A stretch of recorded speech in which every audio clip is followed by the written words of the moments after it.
half in the bag. Fuck movies.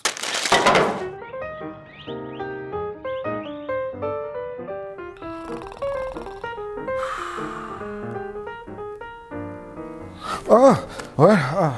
Oh my God, what time is it? Where's my beer? Where's my beer? What? What the fuck? Jay, wake up. There's an emergency. I can't reach my beer. What the fuck? Well. Last time I saw you two, you were drinking beers while I was piling up VCRs to be fixed. Oh no, we must have passed out. Passed out? How could that be? I only drank one beer. My record for blacking out is drinking 116,000 beers. Oh, is that time when your bladder burst and we had to put it back together with duct tape? No, sadly that was a different time. It was when I was giving the commencement speech at Harvard. My speech was titled, "When It Rains, It Pours." Oh, how ironic. You morons, it's because I drugged you. I'm not stupid. I know you've both been conning me for years. Well, not this time. Now you're stuck. You're not going anywhere until you fix these VCRs so I can watch my Night Court tape. I've been waiting since 2010. Well, Mike, it looks like we may finally have to tell Mr. Plinkett about DVDs, Blu-rays, Netflix, Amazon, streaming, cell phones. Well, sadly, Jay, this time, I think you might be wrong! What? Yeah, that's right. I switched it up at the end. Yeah, don't worry, Mr. Plinkett. You just wait right there. Me and Jay are gonna fix at least one of these VCRs so you can finally watch your fucking Night Court tape, you piece of shit. What kind of crazy plan do you have this time? Well, good, because I'm wearing 3 super absorbent adult diapers, and I'm standing right here until one of those VCRs is fixed. Oh, dang. I think we're about to talk about 2 new movies.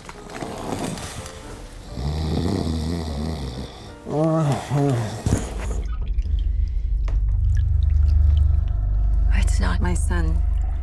It's just a body that I feed and wash and clothe.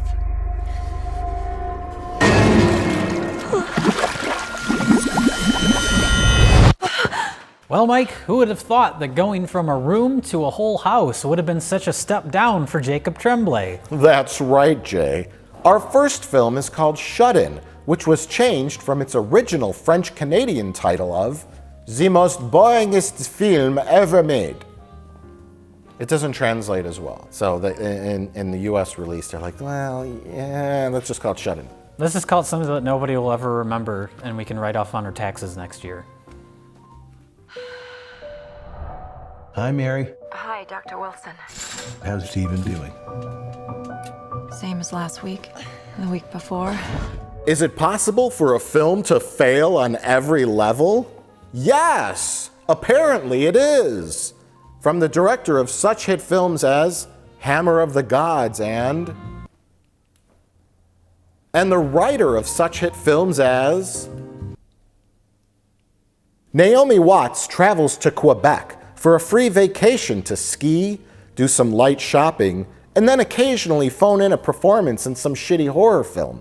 She plays a psychologist taking care of her 18-year-old invalid son, but also thinks a deaf boy is hiding in her closet. What a story! Well, Jay, what did you think of Naomi Watts' non-vacation footage? Oh, well, I mean, this movie sucked. We can say that right off the bat. We should explain why we saw it. I didn't even know this movie existed. I didn't see any advertising for it anywhere. Well, I did. You did? Okay, I had never even heard of it until I was looking at, some movie website about the movies that came out over the weekend. And I was like, what the fuck is this one that's bombing? Oh my God, 0%. And that's those 0%, you gotta take advantage of them when they come out. Even that Talking Cat movie with Kevin Spacey didn't get a 0%. What are you doing in there? Wait a minute. I'm a cat! Naomi Watts does what she can in this. She delivers a perfectly good, adequate performance. She, a true professional. Yeah. I was actually thinking of one of the best, the worst movies we watched. I don't even remember what it was, but there's a part where some girl got naked in it, and Jack was like, "Oh no, not for this movie." And I was thinking that there's a part in this movie where Naomi Watts is like drugged. She's tied up in a tub, and she gets out. She like vomits up the drugs into the toilet, and so we have naked Naomi Watts hunched over a toilet, vomiting up drugs. And I was like, "No, Naomi Watts, not for this movie." No. It's much worse than that, Jay. She fillets a bottle of shampoo. Yes, that's right. In order to pour the liquid down her throat, in order to spit it onto her restraints. Yes. To grease up her hand to get her hand out, and then uses the shampoo to gag herself so that she could vomit up drugs. After first flopping out of the bathtub like a fish. Yeah. Although it's very possible that was a body double because her hair is all stranded in her face. That's true. Naomi Watts is like, I'm not doing that. Not for you this. could get a body double. Just You're not David Lynch. have her wet hair in her face, you know. So. Well, let's talk about the movie then. The story of the movie, as you said, invalid's stepson. For reasons that aren't really explained, it doesn't matter ultimately if it's her real son or her stepson. I thought that was going to have some sort of relevance towards something, and it doesn't. It could very well be your son. It makes no difference on the story. Played by the older brother from Stranger Things. Jonathan Byers from Stranger Things, giving one of the worst performances ever in the opening scene of this movie. Him and his dad are arguing in a car, and he's just like screaming, and every line he says sounds exactly the same. And I even leaned over to you, and I was like, he's just terrible. And then they get into an accident. Supposedly he's an invalid then. He's brain damaged, and he just kind of does his best Stephen Hawking impression. More of a Christopher Reeve. Okay, and I was like, okay, 0% on Rotten Tomatoes. What's the worst thing they could do story-wise? And that's what they did. Well, we'll say spoilers from here on out because we have, there are two reasons to watch this movie. One is if you want to continue from this point on in the review and you want to kind of have a frame of reference. Oh, wait, that's it. Because it's not funny bad. No, I was expecting something a little more from a 0%er. It kind of gets funny towards the end because the revelation is the son is not actually brain damaged. He's just pretending to because he likes the attention from his stepmother. He likes that she is taking care of him. And little Jacob, she's like a child psychologist, and she's treating Jacob Tremblay, who doesn't say a word of dialogue in the whole movie. Well, because he's deaf. He's deaf. So you have an Academy Award nominated actor who was in the room. It's really bizarre. And so, yeah, I was on the same page with you. The Stranger Things kid was, he had one line of dialogue in the beginning of the movie, and then he's an invalid. The rest, I'm like, well, he can't be an invalid the whole movie. Yeah. I knew he wasn't going to be invalid, but I was shocked at his motivation and how stupid it was. It was because basically Naomi Watts is starting to give attention to Jacob Tremblay. Yeah, Naomi Watts is like treating him because he's deaf. I don't know what that matters, but he's deaf and he needs some kind of help from a psychologist. And then this lady comes in. I mean, everyone in this movie is a fucking terrible actor, except for Naomi Watts. Except for Naomi Watts, but. This lady comes in. No, he can't stay and come to you anymore. The state is going to take him, and they can't afford to pay for these services. He's going into a group home for deaf kids. We have no money. Go now. And then they take him away. Someone with a French accent trying to sound American. Yes, is a running theme throughout the movie. But yeah, so the little deaf kid is told he can't be treated by Naomi Watts anymore, and he has to go somewhere. But then in the middle of the night, for jump scare purposes, we hear rustling around in her barn. She goes outside, and then, oh my God, it's a raccoon! Jump scare. And then she hears more rustling, and then decides to dial 911, because that couldn't also be a raccoon.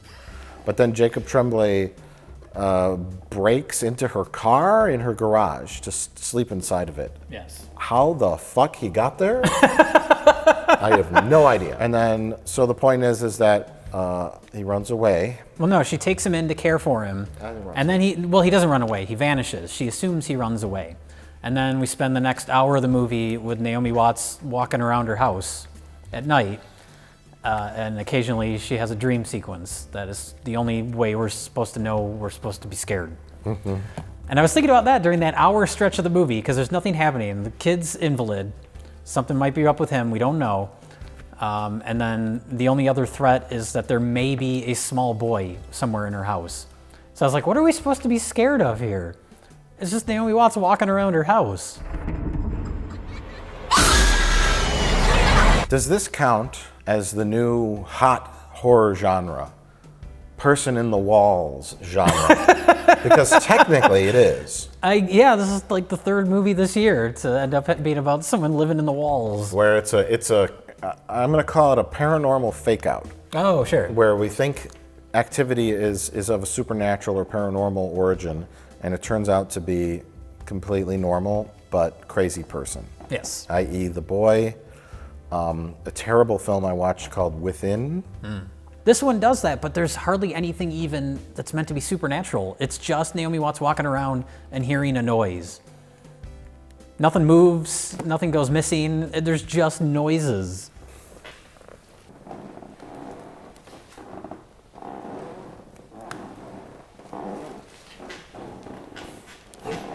Oh my God, do you hear that? It must be a ghost. I better Skype with Oliver Platt. Hi, Mary. Hi, Dr. Wilson. Can we talk about Oliver Platt? I guess the day that they shot with him, Vincent D'Onofrio must not have been available to play Skype Exposition Man. But cool. All I kept thinking while watching this film is there's a bunch of great memes in it. With Oliver Platt? Yeah, remember when he realizes the big plot twist that the boy is not in a crippled wheelchair? Yeah. He gets up and then he goes, and it's amazing. And then He doesn't even cover his mouth. I think it's just like, ah! He goes, ah! Yeah, it's amazing. And then there's one line where he says, what's her name? Naomi Watts. Naomi Watts is too many syllables. I'm getting tired of saying it. Naomi? We'll just say Naomi. Call her Watts. Watts. Where he goes, Watts, benzodiazepines are not to be messed around with.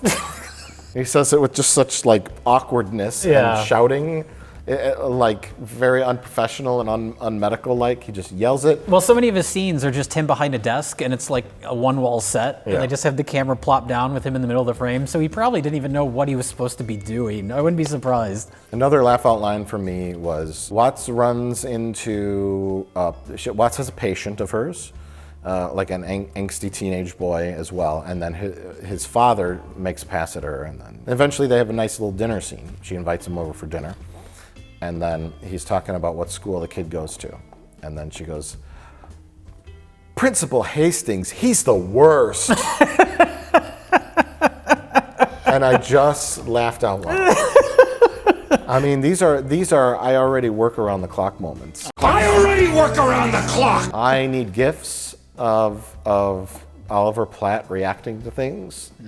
You know, when they announced the NFL draft picks, you know, things like, Principal Hastings, he's the worst. She said that line with such contempt for the director and the writer of the film. It was perfect. And you know what a good reaction image? Like people always, if someone says something dumb on Twitter and someone posts like a reaction GIF, just Jonathan Byers just in his chair going.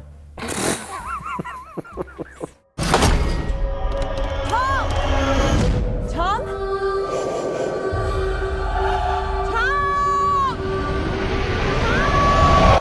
Authorities have stated the missing child could not have survived the severe drop in temperatures. But a big problem with the movie, right? One, it was only 90 minutes, and it felt like 4 hours. Yeah, that's because an hour of it is just Naomi Watts walking around a house. It was so miserable. All of that stuff where Naomi Watts is walking around the house and hearing noises and all those attempts at jump scares and setting the mood or whatever the hell they were trying to do. Yeah. You could have cut down by 65% and beefed up the pre-story with the son. Oh, because sure. there is no... To maybe make us care? Yeah. Yeah. Because there's no zero establishment of what the son felt prior to the accident, other than I'm angsty and I'm mad. He's just yelling like Anakin Skywalker in episode 2 Yeah. in that car. He's just angsty boy, but then all of a sudden he's like Norman Bates. Yeah. Just out of nowhere after the accident. It's because of the accident. She took care of him, and so that now he loves her, I guess. And then there's so little to even draw from as far as the scares go that they just keep having these fake out nightmare sequences to make up for the fact that there's nothing that's even supposed to be a threat. The thing is, I was thinking about this when I watched the movie Within, which was a Redbox pick. And this movie felt like it should be in Redbox or worse. Not a major theatrical release that it somehow was for some reason? Shocking. It must have been a case of, they must have said like, yeah, we don't have to make prints anymore. We just have to shoot a digital copy out to theaters. Maybe we could make some money in the first 6 hours that the movie's out. Before word of mouth gets out. We just get out. That must have been it, because it was like the most, it looked like a TV movie of the week or worse. It looked like a terrible straight to Redbox movie that should have been nowhere near a theatrical release. And it made me a little sad, because I'm sitting in this theater in these very comfortable seats, this very large auditorium. There's like 6 people in there, and I'm watching something that like is the equivalent of dog food to an actual dinner. Yeah. You know what I mean? Oh, sure. And I'm like, why aren't other movies in the theater? I don't know what to say. Yeah. It's just a feeling like Netflix releasing all their making original movies, and I mean theaters are done. Yeah. And this $11 is why I was a ticket, yeah. $15, $20 a ticket in major cities like New York or LA probably. Like, who the fuck is going to come back after being tricked? It's a trick. Here's what I think happened. Because I wrote a list of horror movies that came out in the last 2 years, and the trend that I see. Someone's in a wall or someone's in a house kind of horror movies. Sure. The horror movies are not slashers anymore. That genre's over. Yeah. It was revived in 1997. Then it died. Then Paranormal Activity brought back the ghosts shit with found footage and stuff. Conjuring's still around. There's some of the scary stuff still around. But now horror movies are about people in a house. Let's give it one of those simplistic titles, like It Follows or Within. Or Shut In. Shut In, yes. So the marketing nightmare is alive and well. These are all about houses. Okay. Shut In, Within, You're Next, Don't Breathe, We Are Still Here, The Other Side of the Door, It Follows, Lights Out, Housebound. It Follows isn't really about a house. Shut up! There's a house in it. There's a house in almost every movie. Now, one-word creepy titles. I was thinking about this movie that we just saw called Shut In. Yeah. If this was Alfred Hitchcock days, it would be called Lonely Woman on a Cold Winter's Eve. Now it's Shut In. There's a movie on Netflix right now. It was like a Netflix exclusive. It's directed by Anthony Perkins' son, speaking of Hitchcock. And it all takes place in a house. It's a supernatural movie. The whole thing takes place in a house. But you know what the title is? House? No, the title is I Am the Pretty Thing That Lives in the House. It's the exact opposite of that. Okay, yeah, it's pretty close. I really liked it, and I can't recommend it to anybody because it's boring as fuck. But Now let's talk about other movies with one-word titles. Creep, Clown, Decay, Ominous, Forsaken, Apparition, Restoration. The Boy, The Witch, The Forest, The Hoarder, The Invitation, The Darkness, The Invoking. So, well, we should point out this isn't what you're talking about. Isn't necessarily the quality of each individual movie, just the trend of Trend. Yeah, because I was gonna say The Witch is a great movie, but right. And I'm being humorous when I say they all take place in a house. Point is, the simpler, the less stylized, and the simpler title, yeah. the more effective it will be in your marketing campaign. I want to make a horror movie that takes place in a house, and it's called The The Inside. There we go. I'm done. Inside. I'm done. That's perfect. Let's go. You keep the trailer really vague so people say, ooh, what's happening here? And then they watch the movie and it turns out that nothing happens. No, here's the trailer. Like a dark hallway. A light bulb goes on. Yeah. Camera dollies past the door. Door closes. Someone goes, Oliver, where are you? show a house. The Inside. Block text. Yeah. That's it. Turns out someone's living in the walls. What? Oh my God! Boom.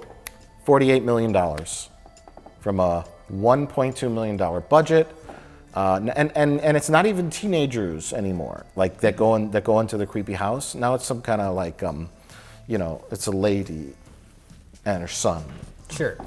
And the neighbor knocks on the door. The Red Herring. His name's Red Herring. My name's Mr. Herring, Red. Do you and your boy need any help with any yard work? No, Mr. Herring, we're fine. Okay. That Mr. Herring's always staring at us from the yard. He's just looking in our windows all the time. Cut to nighttime sleeping. Maybe throw in a dream sequence. Oh, you gotta just throw for in a jump dream scare. sequence, Dream sequence. Well, someone's in your room. It's Mr. Herring. Oh, I woke up. Yeah. Next night, boring scenes where you gotta take the kids to school. It mean nothing. Next night,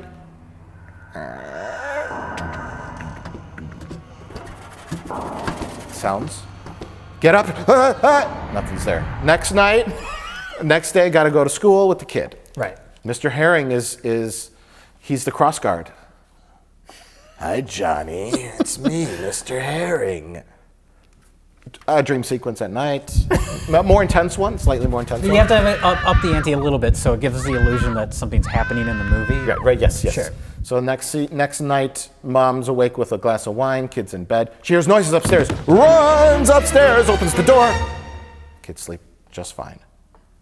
Shadow goes behind her. Front door open. Oh my God, the front door's open. Someone was in the house. Run outside. I have had enough of this. Knock on the door. Mr. Herring's house. Some lady opens the door. What? What do you want? I'm looking for Red Herring. He was just in my fucking house. Red's out of town. Snap zoom. I was gonna say, alternately, she goes over there and she finds that he's dead. And that's when you start up in the ante. Sure. We have options. I guess it depends on what point of the movie we're at. Are we at sure. the middle point, or is this the end of the third act? This sounds like the third act. Red's dead. This is approximately 65 minutes into the movie. Red has gone to the hospital. He had a heart attack. Okay. He's in the hospital.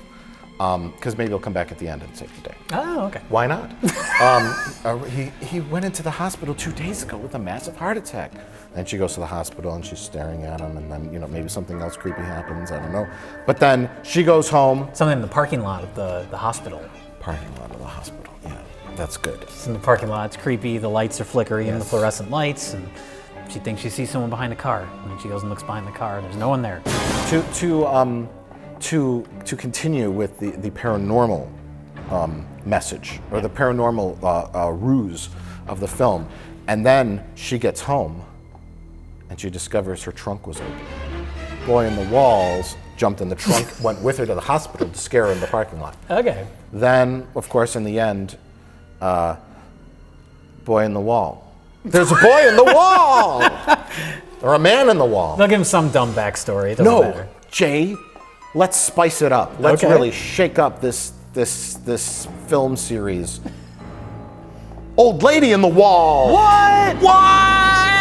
It's the old owner of the house, maybe? She didn't want to move out? The grandpa died, Yeah. and old lady didn't want to move out. So she's in the walls with grandpa's bones. There you go. Well, that could, maybe early on can be when the bones fall out of the wall. She's having work done on the house, and that's grandma's motivation to start doing these evil things. Yes. Because you destroyed my husband's bones. Yes, she was all right just living in the walls eating mice and, but she looks all nasty and scary.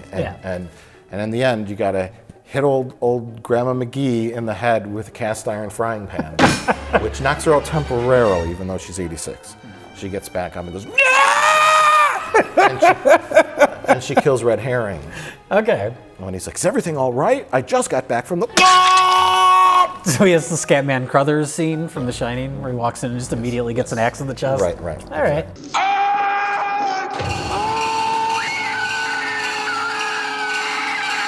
So right there, what we just shout out was a movie that's infinitely more entertaining than Shut In. And it's a slap together POS that we just shout out. And that's how you do it. And what's the name? The Inside. The Inside. The Inside. Coming soon. The Inside.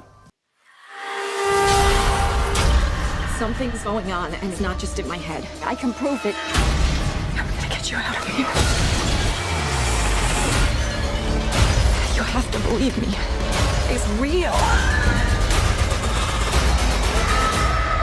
So, Mike, would you recommend? No. I would have been more happy watching a movie about Naomi Watts just redecorating her house, painting the walls. I'm going to do this color as a base. So this is the accent wall is going to be this color. Watch as I paint. Yeah. Paints the walls, and then for 45 minutes, we literally watched the paint dry, and I would have been more mesmerized and intrigued. But in that. Is there someone living behind that painted wall? That would be the tension derived from that particular film. Is there? Oh, there isn't. End credits. It would just go, I don't like the color.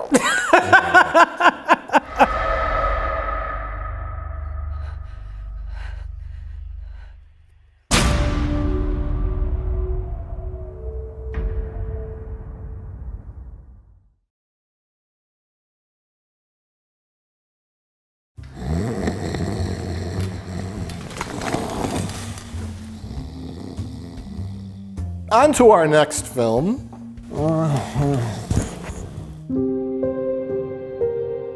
There are days that define your story beyond your life. Like the day they arrived. Amy McRachel McAdams plays a language expert who is called upon by the U.S. government to talk to aliens.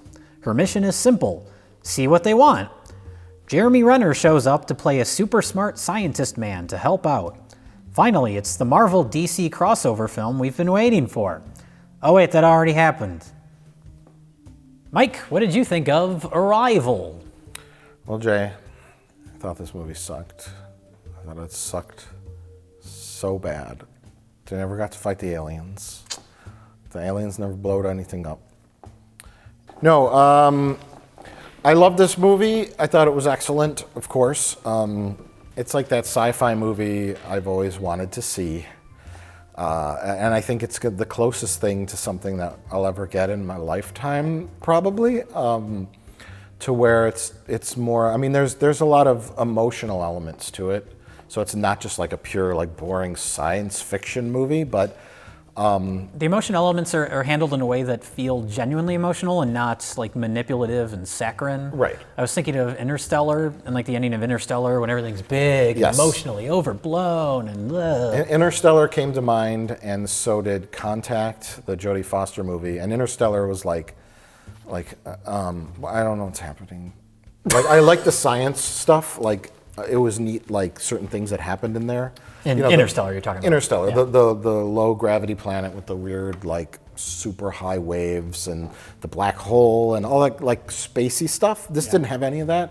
It was all on Earth, but and this movie feels more tight story wise. It feels. I feel like Christopher Nolan is sort of a big picture guy, and he just makes these big movies, and he's sort of a sloppy filmmaker. Yeah, and I'd agree there. Denis Villeneuve, I feel, is more in line with like a David Fincher, where he's very precise and Right. very like every shot you feel like he was like carefully thought about. Right. Yeah, this felt very. Even though the scale of the story was large, it felt very small and personal. Mainly because it's very focused through Amy Adams' perspective. Oh yeah. It doesn't do the. I mean, the only times you see the outside world are more or less through the lens of her or her little world. Right. They don't do the, here comes the ships, they're landing, and all the people like look up in the street and all cars are crashing into each other. And We don't even really get a good view of the ship until she does when they're flying in with the Exactly. helicopter. There's Yeah. like little glimpses of it on the news early on, But the first time we get like a grand shot of it is when her helicopter is coming in and she's seeing it for the first time. There's that wonderful first scene where, you know, she gets up, she goes to school. Her job is a professor, linguistics professor or something. And she's walking past all the students in like the lobby union area, and they're all like glued to the TV, something's going on. She goes in her classroom, there's 4 students in there. Their phones are all blown up. Then their phones start blowing up, and they're like, can you turn on the TV? Shows the TV, doesn't show it. Yeah. Shows her looking at it, and then it's like, loved it. It feels appropriate for the material, and that's why Yeah. I see things like on YouTube. I've seen like all these videos popping up that are like the ending explained, and like as if it's some complicated thing. Yeah. It's like it's not difficult to figure out, at least on a literal story level. It reminded me of a very good episode of Star Trek, where it's like you have these aliens here, and we're trying to figure out what they want, and in We're the doing end, it logically. We're doing it logically, and that was the best part. Was, I mean, it doesn't go into that too much, but it's a movie with aliens, but it's a movie that's more about humanity and how humanity deals with problems, because it's a movie about problem solving, and Amy Adams Through communication. through communication specifically. Yeah, Amy Adams and Jeremy Renner's like a physicist or something. He's there for other reasons, but her and him work together on solving the problem of communicating. And it's like they have 12 ships, 12 that come to Earth, and they just land randomly. Like the one in the U.S. lands in Montana. It doesn't land on like the lawn of the White House or anything. It just lands in Montana. One lands over here or there. And they have all the different nations that are kind of like working with these aliens. And every, I think, 18 hours, something like that, they just appear in this room, and they're just like, we're big squids. We're here to do something. And they're like, okay, we have to try and talk to you. And then the logical countries, you know, are just doing the math and the science, and they're trying to do it very slowly. But then you got like China and Russia and Iran, and they're all like getting all militarized and They're ready to blow them up. Yeah. Yeah, and then they cut to a couple like the kooky conspiracy guy who's riling people up. People are rioting. We should bomb them right away, and you know the Very realistic, the depiction of the world. the depiction of the way that humanity would respond. Yeah. No one's making quips. There's no dumb jokes. There's no dumb jokes, and that's all the stuff that I just completely savored. Yeah. Was the only thing that came close, somewhat close to a villain, was the CIA guy, and even in the end, he was just like, okay, you know, I'm the CIA guy. We're done. He isn't.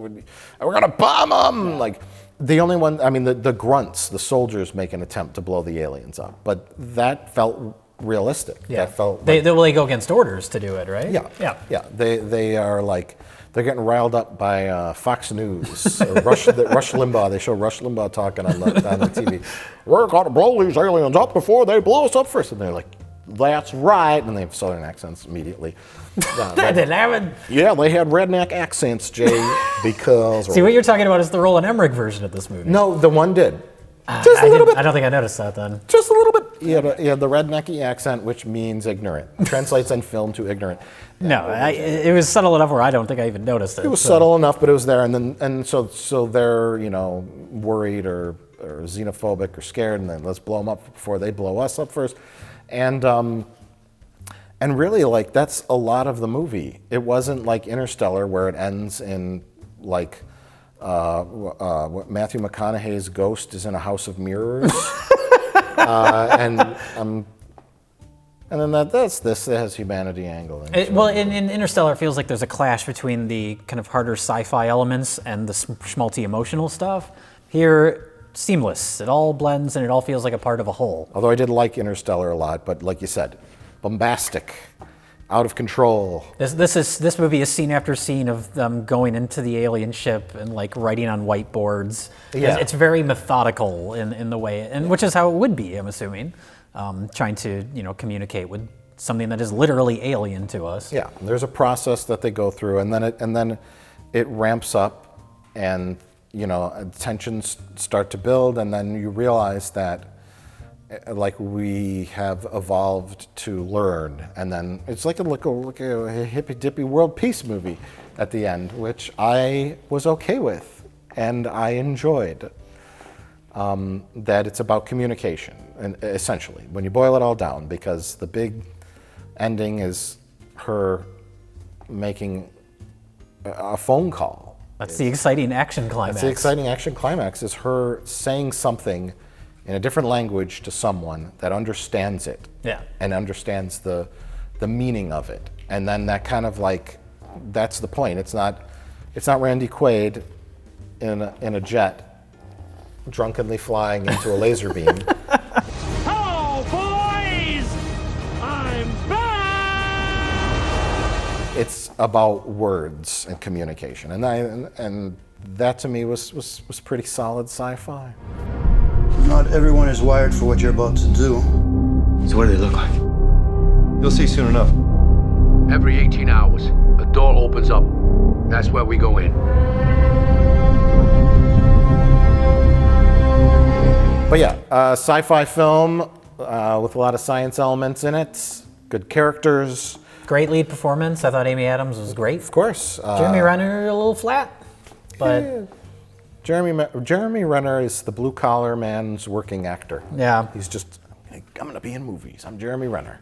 And not that this is a big special effects extravaganza, but the effects were seamless, I thought. Like, I really loved when they first go on the ship and we're seeing them kind of getting reoriented to the different gravitational pull. I thought that was handled really well. Disorienting, like you feel disoriented along with them. A lot of that felt 2001. Yeah. Felt like that tunnel they go through and all that. And The look of the aliens themselves, I thought were great. yeah, I'm like, what are these aliens gonna look like? And then they were kind of like weird tentacle-ish creatures, and I'm like, okay. Yeah. As long as they did something interesting with them, and then they did. So many aliens just look humanoid, so it was nice to see them that feels legitimately alien. The aliens, yeah, weren't very memorable, but they didn't need to be. No, they weren't really the point. Yeah, they weren't showing off their design or anything, and so That's what I liked about it. Everything Yeah. felt seamless and everything blended together. Yep. The look of the ships was appropriate. Thematically, so many circles in this movie. Literal circles and metaphorical circles and narrative circles. That just means time is a loop. Yeah. I did like, though, when the alien craft started to take off, then they turned, Yeah. and they totally looked like the Independence Day ships. I didn't even think of that. I really thought that was like a big, If so, that's a much more subtler way of doing that than in the first X-Files movie, where David Duchovny is literally pissing on an Independence Day poster. out of all the many, many, many things David Duchovny has done with his penis, that's one I really approve of. And I like schlock. Don't get me wrong. I like love the second schlock. Independence Day. I like that better than the first one, and I didn't like it better than Arrival. But you know, I'm a man who can enjoy schlock.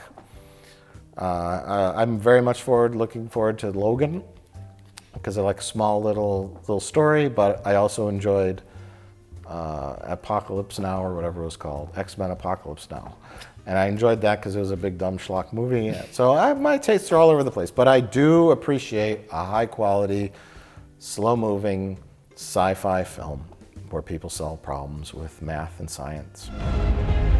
It's their language.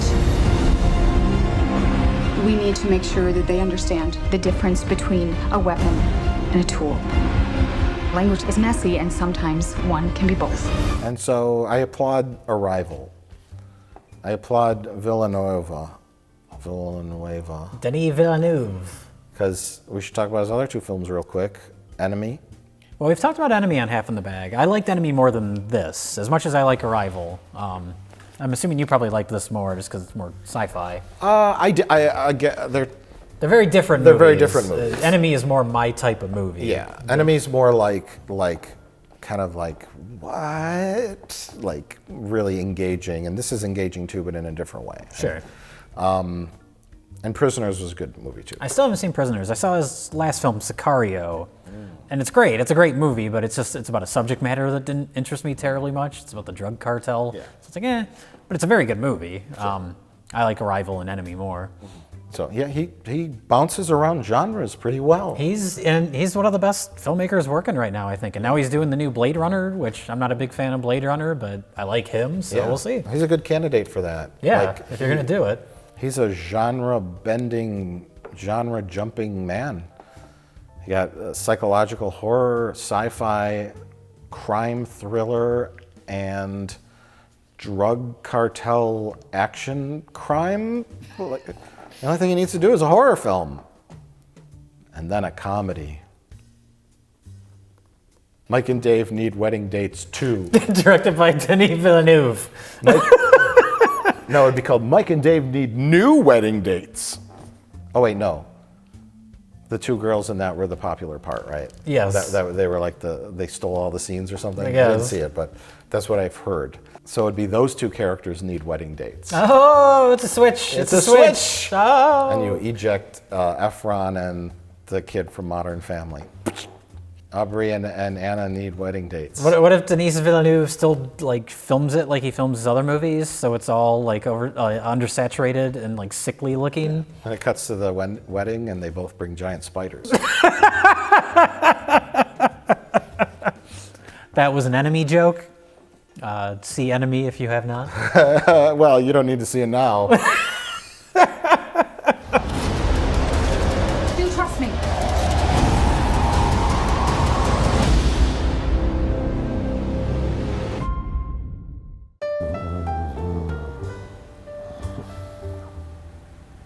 It looks like he's still asleep. Jay, have we ever tried just robbing him of all of his money? Well, of course we have.